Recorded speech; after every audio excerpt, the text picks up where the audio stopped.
Can you catch depression and anxiety from another person? Is depression and anxiety a kissing disease like mononucleosis? Do certain germs in our mouths affect our psychology? A recently published article provided by Xia and Hub Publishing attempts to conclude that newlyweds transmit depression and anxiety by mouth to their new partners. But I have some serious issues with the methodology used, so much so that I'd say you're safe to continue swapping spit. I'm Professor Sunny, and thanks for joining me as I start asking questions.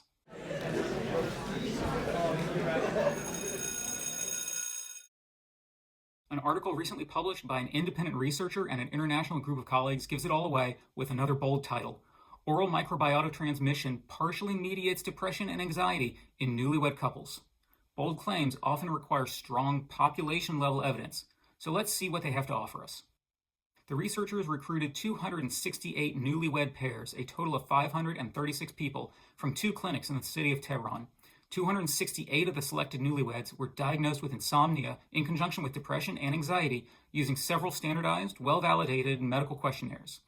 These include the Pittsburgh Sleep Quality Index, the Beck Depression Inventory 2, and the Beck Anxiety Inventory. The other 268 were their healthy spouses that did not present with insomnia, depression, or anxiety.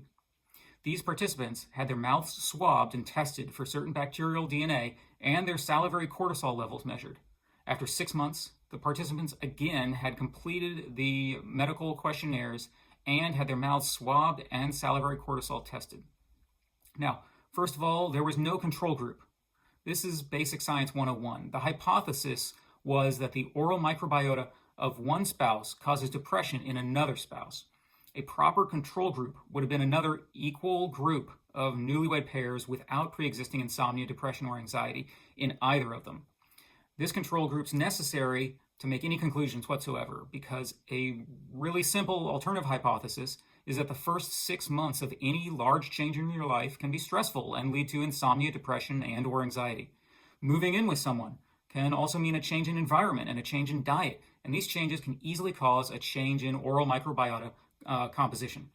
A change in toothpaste or sharing of a toothbrush can cause a change in oral microbiota. But just because marriage is stressful and just because your oral microbiota match the person closest to you, that doesn't mean oral microbiota causes that stress. So this is the first of many simple hypotheses that they overlooked. The researchers can't reconcile the lack of a control group at this point. It's a fundamental flaw now.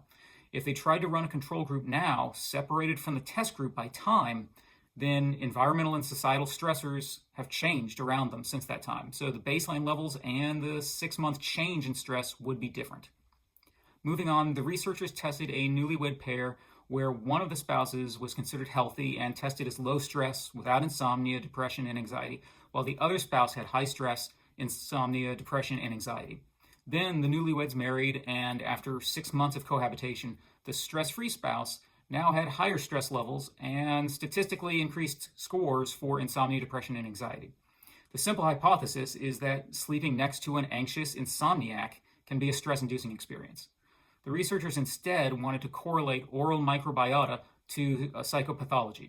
In line with this, the researchers informed the participants as to the purpose of the study ahead of time, which potentially allowed individual participants to inject their preferred outcomes into the study by recalling their earlier questionnaire and responding accordingly to intentionally or unintentionally skew the results to support their preconceptions about how marriage and mouth germs change a person. Another concept I want to touch on is called the minimal clinically important difference.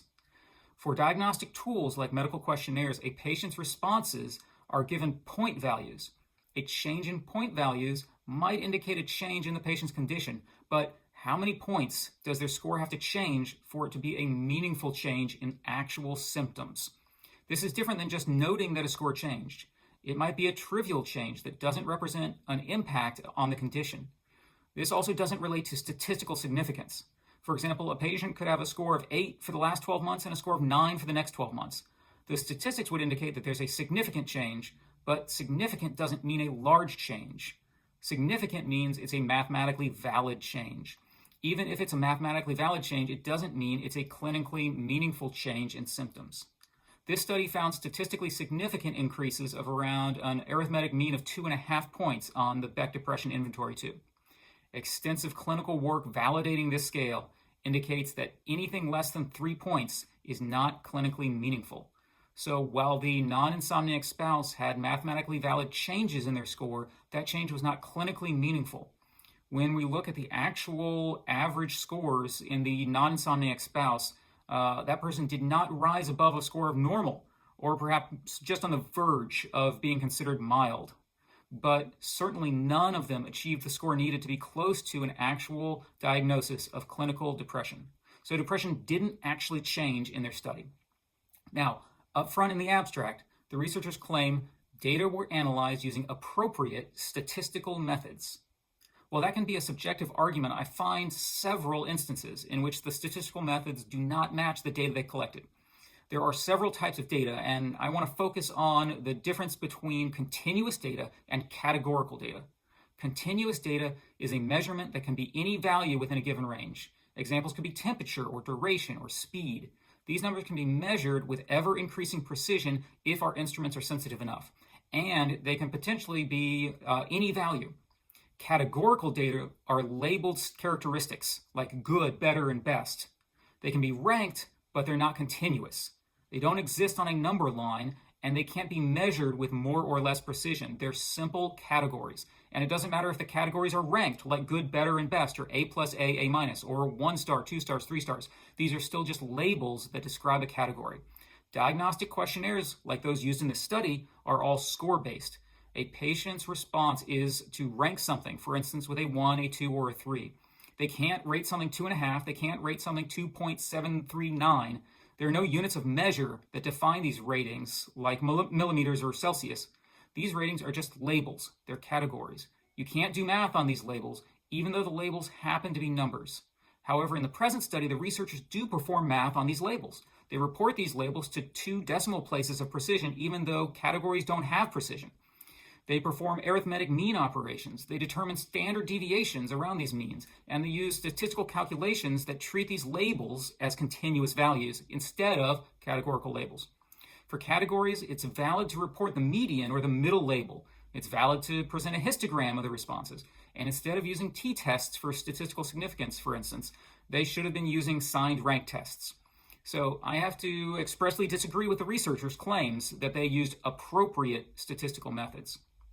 Now, the microbiota of the gut and mouth have been the subject of a lot of interest as it relates to neurological and psychiatric conditions.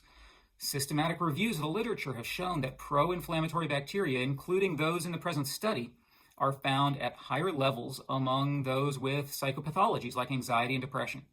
However, this is called a correlation, not a causation, for a reason. That's because many other factors can influence both your microbiota and any psychopathologies or neurological conditions. For instance, your diet greatly impacts both. If you are not receiving the necessary nutrients that your brain and body need, it can impact your physical and mental health. And the nutrients available to bacteria in your mouth and gut will change which bacteria are able to flourish. What medicines you take have a strong impact on your oral and gut microbiota. Can an inflamed gut or mouth also make it hard to sleep? Can inflammation from elsewhere influence the types of bacteria in our gut? The present study wasn't designed to identify any of this as an independent variable. The study did not control for changes in food intake or nutrients. It didn't describe any medications being taken by the participants. It didn't measure inflammatory biomarkers. The direction of change of the bacteria in the non-insomniac spouse also doesn't consistently match other population-level studies in the literature. For instance, other studies show an increase in actinobacteria as it's associated with depression, but actinobacteria levels at 6 months were halved in this study, even though measures of depression were claimed to have increased.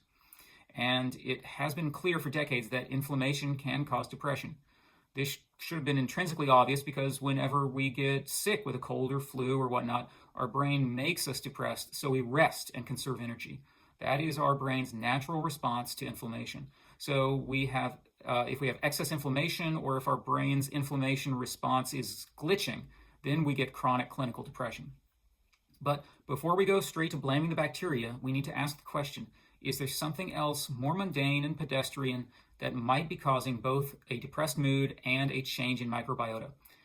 Part of diagnostic and scientific thinking is performing a root cause analysis and then controlling for everything except the intended independent variable. But far too often we take the easy route by reducing things to simple rules and assumptions or facile correlations.